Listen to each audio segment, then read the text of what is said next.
ውስጥ መካከል ላይ ፊትና ተፈጠረ። ይሄ ታዲያ ፊትና ሊጠፋ የሚችለው ምንድነው ማለት ከተባለ ወደ ቁርአንና ወደ ሐዲስ መልሰን አላህ በቁርአኑ ላይ ረሱል ሰለላሁ ዐለይሂ ወሰለም ስለ ዲን ያስተማሩት ነገር አለ። اليوم اكملت لكم دينكم واتممت عليكم نعمتي ሙሉ የሆነ ነገር እኮ መመሪያ ተሰጥቷል። ወደዛ ከመለስን መፍትሄ አለ። አላህ ስለራሱ ልናገር የሚገባው እሱ ብቻ ነው። ከሱ በላይ ስለ አላህ ማንም ሊነግረን አይችልም። ይሄንን ደግሞ ነብዩ ሰለላሁ ዐለይሂ ወሰለም ናቸው ስለ አላህ ሊነግሩን የሚችሉት። ቀጥሎ ከነብዩ ሰለላሁ ዐለይሂ ወሰለም ቀጥታ የሰሙ ሰሃቦች ናቸው ስለ አላህ የተነገረ ነገር ምን እንደተፈለገበት ሊያውቁ የሚችሉት።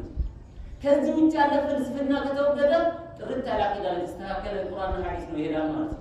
ጭቅጭቁ ይጠፋል ማለት ነው። ይሄንን ለማጥፋት ወደ ቁርአን ወደ ሐዲስ ወደ ቀደምት ዑለሞች አራቱ መዝሀብ ባለቤቶች ስለ አስማ ወሲፋት ምን ይላሉ የሚለው ማለት ነው።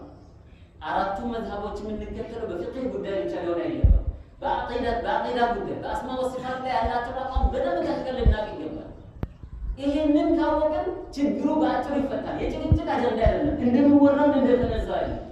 ቆም ብለን ሁለተኛ በአላህ ስሞችና ባህሪያቶች ቁርአንና ሐዲስ ላይ በተነገረን መሰረት አምነን ማጽደቅ ማመን የተነገረን ምንም ሆነ ምን አቅላችን ተቀበልን ማለት ሲጀመር አቅላችን አይጋጭ ቁርአንና ሐዲስ በአላህ ማመን ስልን በመኖሩ ማመን በአድራጊነቱ ማመን ብቸኛ ተመላክነቱ ማመን በባህሪያቶቹና በስሞቹ ማመን ምናልባት ያንተናጥብ ድጋሚ ማርቆስ በሰፊው ማላነሳው ከተገባበት አይቀር ሹብሃ በሚያስወግድ መልኩ ራሱ ትረት ቢሰጥበት እንጂ ጠለቅ ተነካክቶ ምንተው ነጥብ ስላልሆነ ብዙዎቻችን ሊወራት ፈልገውና ብዙዎቻችን መነገሩ ጭራሽ እንዳይነገር ፈልገውና ራሱን ችሎ ርዕስ ተይዞ ዒልም ማስረጃና ደሊል ባለው መልኩ ግን በሰፊው የሚወራ ጉዳይ እንጂ በእግረ መንገድ ማይነካ ነው።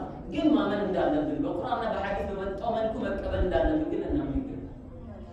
በአላህ አመና ትልቅ ጉዳይ ጠይቃችሁ ቁል አመንቱ ቢላህ በአላህ አምኛለሁ ባል ثم استقم ከዛ ተቀበል استقامه ነገር ተወሰነ استقامه አያችሁ ከትልቁ መሰረት ከምንም በላይ ያለው በአላህ ማመንን ከነገሩት በኋላ ከዛ በኋላ ግን ዘለቀጥ ብለናል።